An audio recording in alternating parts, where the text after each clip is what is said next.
Friday evening குட்டி ஸ்கூல்லேருந்து வந்ததுக்கப்புறம் ஈவினிங் ஸ்நாக்குக்கு கொஞ்சமாக ஆப்பிளும் அண்ட் பப்பாயாவும் கட் பண்ணி கொடுத்தேன்.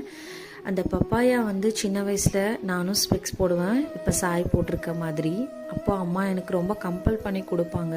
பட் எனக்கு அதில் எந்த டேஸ்ட்டுமே பிடிக்காது சுத்தமாக. ஸ்டில் இப்போ வரைக்கும் நான் அவனுக்கு கொடுக்குறேன் தவிர நான் அதை ஒரு பீஸ் கூட சாப்பிட மாட்டேன்.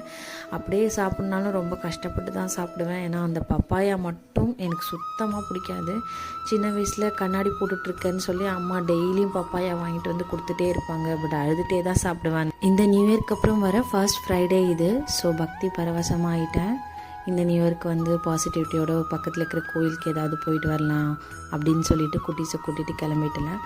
வீட்டில் விளக்கெல்லாம் ஏற்றி வச்சு சாமி கும்பிடும்போது ரொம்ப மனசுக்கு நிறைவாக இருக்கும், ரொம்ப பீஸ்ஃபுல்லாக ஃபீல் பண்ணுவோம். என்னோடய வீடியோஸ் பிடிச்சிருந்தா மறக்காமல் சேனல் சப்ஸ்கிரைப் பண்ணி சப்போர்ட் பண்ணுங்கள். நாளைக்கு வீடியோவில் பார்க்கலாம்.